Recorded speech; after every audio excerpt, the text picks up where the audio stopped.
Hello everyone and welcome to Money Guys. In the last video, we have seen the formation of Indian National Congress, in short INC. ठीक है. अब हम देखेंगे the two major groups within Indian National Congress were moderates number one, number two extremist. ये दो groups क्यों थे पहली बात. ठीक है. और इनके अप्रोच में difference in their aim, believe, goal and methods ये भी हम देखेंगे. ठीक है.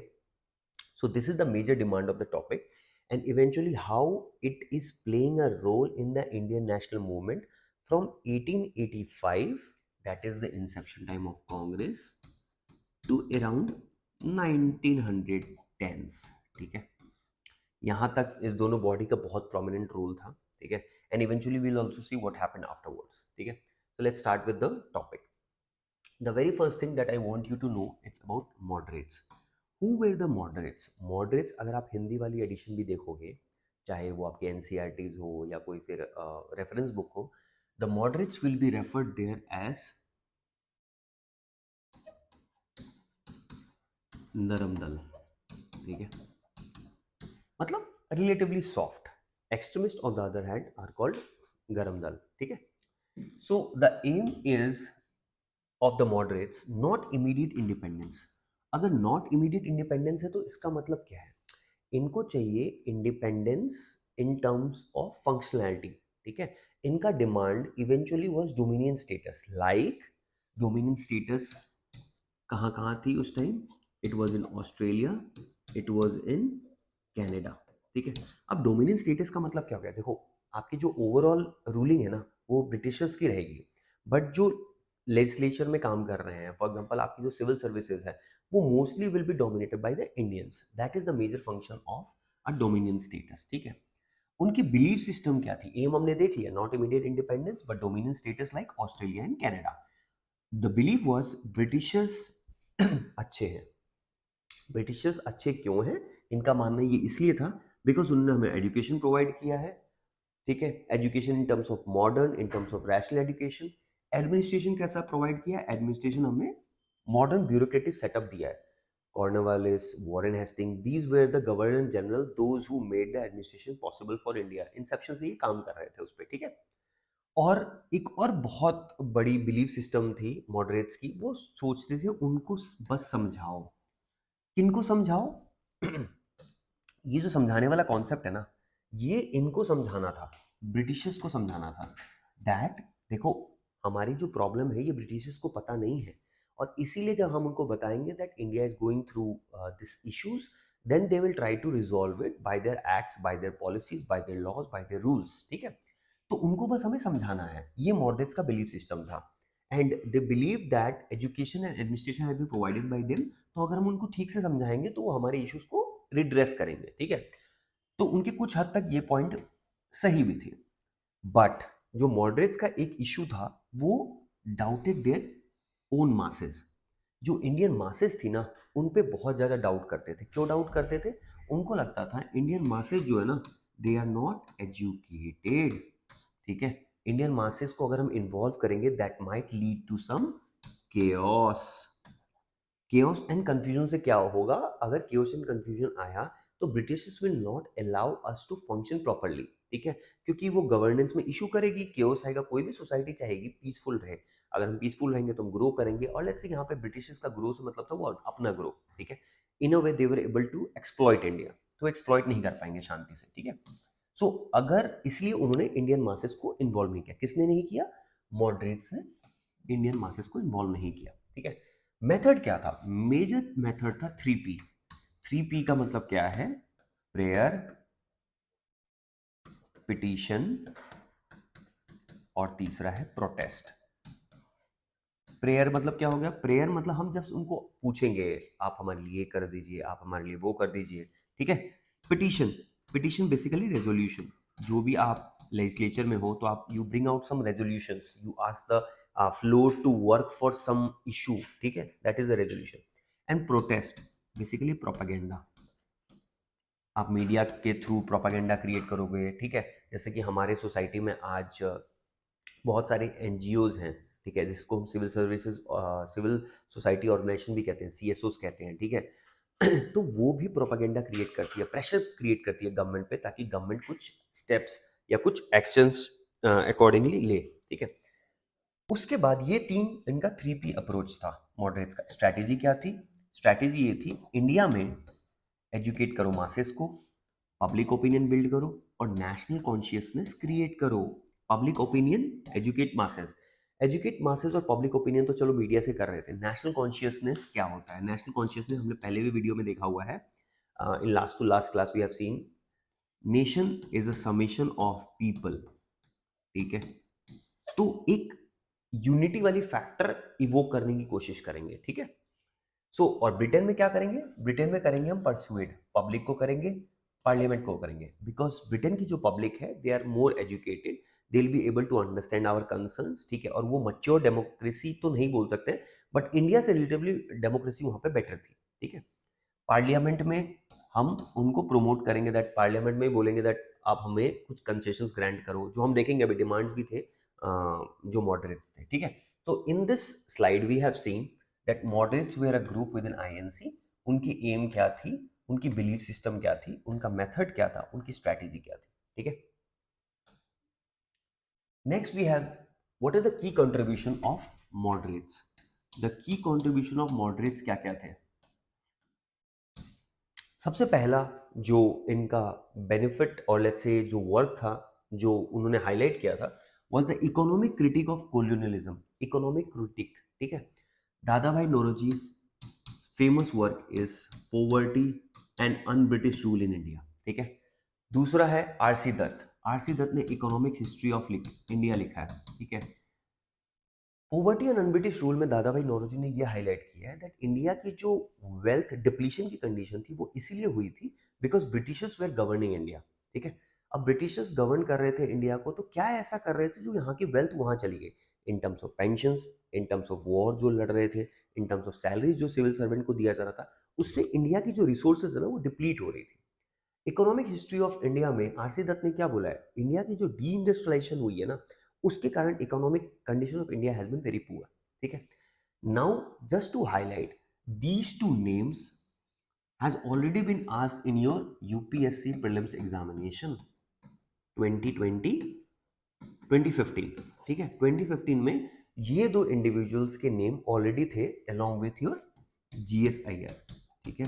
those who have played some role in your economic exploitation of India, ठीक है। The next work that they have done is constitutional reforms. Indian Councils Act. This was a law passed by the Britishers. अब ये major achievement माना जा रहा था about the moderates. इसकी हम क्रिटिसिज्म भी देखेंगे when we are dealing about extremist, ठीक है। तो अभी as of now will take it as a achievement of the moderates that they were able to get some concessions in form of Indian councils act 1892, ठीक है। Administrative reforms, civil services जो थी ना वो ये डिमांड कर रहे थे इंडियनाइजेशन हो। जैसे कि हमने बात किया, जो अगर सिविल सर्वेंट अगर ब्रिटेन के इंडिया में आ रहे हैं तो इन्हें जो सैलरी दिया जाएगा वो रेमिटेंसेस के फॉर्म में इंडिया से चली जाएगी। तो वो वेल्थ कहाँ जनरेट हुई है? इंडिया में, बट वो जा कहाँ रही है? ब्रिटेन में। तो अल्टीमेटली अगर हम इसको रोकना चाहते हैं तो हम क्या करेंगे? Indianisation of the civil services. जब भी इंडियंस आ जाएंगे ना सिविल सर्विस में, तो देश का पैसा देश में ही रहेगा, जैसे मोदी जी कहते हैं, ठीक है। साइमल्टेनियस एग्जाम्स, जैसे ब्रिटेन में ऑलरेडी एग्जाम्स हो रहे थे, अब ये चाह रहे थे इंडिया में भी एग्जाम हो, ठीक है। इंडिया में एग्जाम होगा तो जो इंडियंस हैं उनको भी चांस मिलेगा, अपॉर्चुनिटी मिलेगा दैट इंडिया में वो compete कर पाए। इंडियंस की कंडीशन इतनी अच्छी नहीं थी, सारे इंडियंस जाके ब्रिटेन एग्जाम नहीं दे पा रहे थे। There were some Indians those who were going, but it was not possible for all the Indians. तो इसीलिए इनकी एक डिमांड थी जो साइमल्टेनियस एग्जाम्स कराया जाए। Separation of power, separation of power is a very important concept in your polity, और हम पॉलिटी में इसको इन डिटेल्स भी डिस्कस करेंगे। इसका मतलब क्या होता है? लेजिस्लेटिव, एग्जीक्यूटिव, जुडिशरी जो है ना, ये वाटर टाइट कंपार्टमेंट्स में रहेंगी। ये concept initially was given by Montesquieu, who was a European philosopher, ठीक है। तो जब लेजिस्लेटिव, एग्जीक्यूटिव और जुडिशरी में वाटर टाइट है, ठीक है, तो इनके पावर्स ओवरलैप नहीं होंगे, ठीक है। इंडिया में वाटर टाइट सेपरेशन नहीं है, ठीक है, but still we are able to make sure that these bodies doesn't cross their limits. Third was civil rights. Civil rights मतलब क्या होता है? Civil rights मतलब हो गया freedom of speech, freedom of expression, ठीक है, ठीक है। ये सिविल राइट्स भी हमें ग्रांट करनी चाहिए थोड़ी बहुत, क्योंकि बहुत सारा लॉज उन्होंने अप्लाई किया था जो मीडिया को प्रॉपरली फंक्शन नहीं करने दे रही है, जैसे हमने वर्नाकुलर प्रेस एक्ट देखा था लास्ट क्लास में, ठीक है। So these were the major demands and achievements of the moderates. Now we will see what was the attitude of the British government, what British government was thinking about it. For example, Dufferin, ये हमने देखा था, who was Dufferin? He was the viceroy when your INC was formed, and around 1885 he was the viceroy. He called the moderates as microscopic minority. I'm putting it as MM, microscopic minority. Microscopic minority मतलब क्या हो गया? देखो, India is a very big country, उसमें INC एक छोटी body है, उसमें भी मॉडरेट्स एक सब पार्ट है, ठीक है। So he was calling it as a body which is not representing the entire country, that's why microscopic minority. Viceroy Curzon ने बोला है अबाउट द मॉडरेट्स और let's say INC in general that I want to see a slow demise of Indian National Congress, ठीक है। Viceroy Dufferin ने 1885 में INC form हुआ है, इन 1887 अराउंड 1887 उन्होंने ये बोल दिया था that Congress is a microscopic minority, and viceroy Curzon has called INC that he wants to see a slow and demise of INC. DNR, what is DNR? DNR is divide and rule, ठीक है। इन्होंने ये कैसे किया? This policy of divide and rule has been used by Britishers, आप अपने घर में भी सुनते होंगे about your parents discussing it, about your grandparents discussing it. What is divide and rule? Divide and rule में इन्होंने सबसे मेजर एक इंडिविजुअल जिनको यूज किया था वो Syed Ahmad Khan, another was Raja Shiv of Banaras, ठीक है। इनको बोला ब्रिटिशर्स ने that you form anti INC organisation, और let's say anti INC campaigns करो ताकि जो इंडियन नेशनल कांग्रेस है वो वीक हो जाए, ठीक है। So this was the British attitude towards moderates and extremist in general. Now we will see moderates हो गया है, अब एक्सट्रीमिस्ट का राइज क्यों हुआ? Why was extremist as a group within Indian National Congress, ठीक है। Extremist as a group came because they were not satisfied with the moderates, ठीक है। एक्सट्रीमिस्ट को आप देखोगे अगर कहीं बार हिंदी वाले लिटरेचर वाले देखेंगे, इसको गरम दल भी कहते हैं, because they were more vocal about their own things. गरम means like generally the tempo and the attitude is a bit more violent as compared to, not violent but more vocal about things as compared to the moderates, ठीक है। they were not satisfied with the 3P approach of 3P में हमने देखा prayer petition protest, जो moderates का approach है उससे वो खुश नहीं थे। disgruntled with the achievements of ICA 1892। अब 1892 में क्या था देखो, इसमें इन्होंने बोला था दैट आपको हम देंगे कुछ प्रोविजंस, ठीक है, जो इंडियन 1892 के जो एक्ट है उसको वीक करते हैं। For example, budget as a provision आप डिस्कस कर सकते हो बट वोट नहीं कर सकते। ऐसे इकोनॉमिक पावर का क्या फायदा जो आप सिर्फ डिस्कस कर सकते हो और वोट नहीं कर सकते, ठीक है। So budget was allowed to discuss but not vote, and that's why this was taken as a regressive step by the extremist, ठीक है। वो कह रहे हैं आपने कुछ तो अचीव नहीं किया, डिस्कस तो आप क्या डिस्कस करना कोई बड़ी बात थोड़ी ना, आप वोट नहीं कर सकते, क्या पावर है, ठीक है। That's why this slogan also came from moderates, also from INC in general, no represent no taxation without representation, ठीक है। द स्लोगन वाज, आप लिख सकते हो अपने नोटबुक में, it was no taxation without representation, ठीक है। This was a slogan given by Indian National Congress that time. चलो ठीक है, now we have understood about dissatisfaction with the moderate 3P approach, disgruntled with the achievement, Indian Council Act के जो achievement थे वो भी बहुत वेग थे, ठीक है, it was not proper.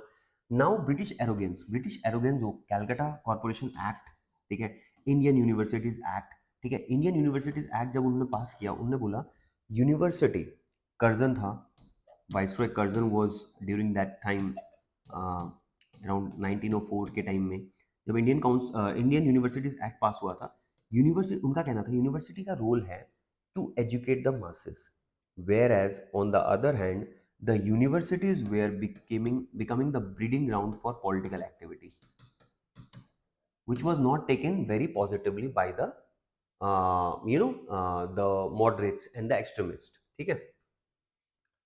Worsening economic condition.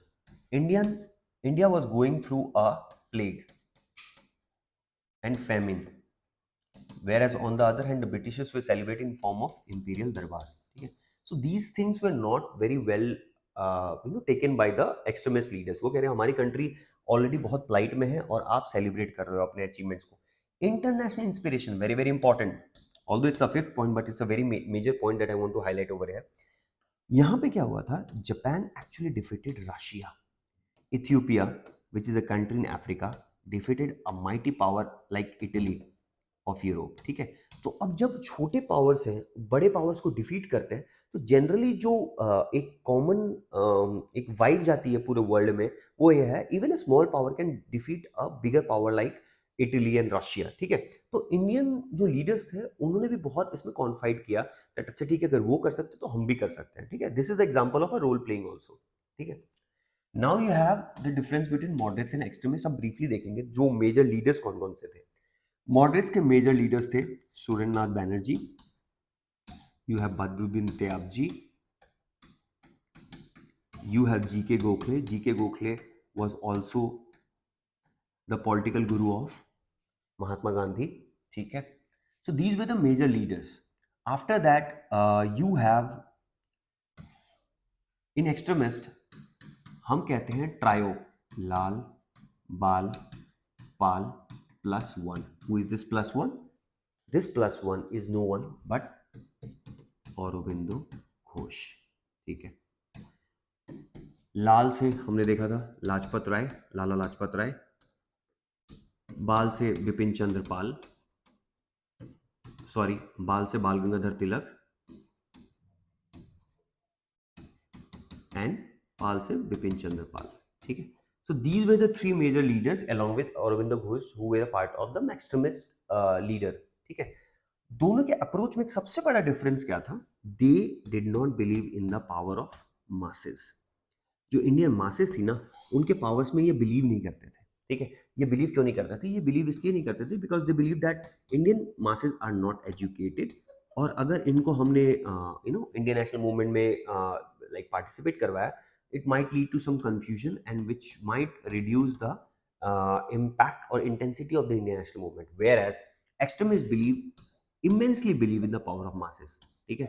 ये सोचते थे that masses के पास बहुत पावर है और अगर हम masses को यूटिलाइज करेंगे तो it will help us in creating a lot of pressure on the Britishers which might grant some real concessions. ठीक है. एक ये था मैंने अभी आपको बताया that they moderates believe that dominion status such as your Australia, your Canada. ठीक है. Ultimate rulers will be Britishers only, but जो नीचे गवर्न कर रहे होंगे वो इंडियंस होंगे. ठीक है. Whereas on the other hand, extremists such as Aurobindo Ghosh went to a level that he was like हमें फुल इंडिपेंडेंस चाहिए. ठीक है. Even Bal Gangadhar Tilak, let's say BGT, said a very famous line, Swaraj is my birthright and I shall have it. ठीक है. सो यहाँ पे स्वराज का जो डेफिनेशन था among various leaders was different. जैसे कि Aurobindo Ghosh wanted full independence, बाल गंगाधर तिलक के और अपने टर्म्स थे. ठीक है. So in Congress only, what is the real aim was not very clear between the moderates and the extremist group, and that is how the confusion started between moderates and extremists. ठीक है. हम यही देखेंगे in the next video how the difference between moderates and extremists along with the factor of partition of Bengal which happened in 1905 led to Surat split in our next video. Okay. I hope this video was helpful. The difference between moderates and extremists. In the last three videos along with this we have seen the rise of Indian nationalism.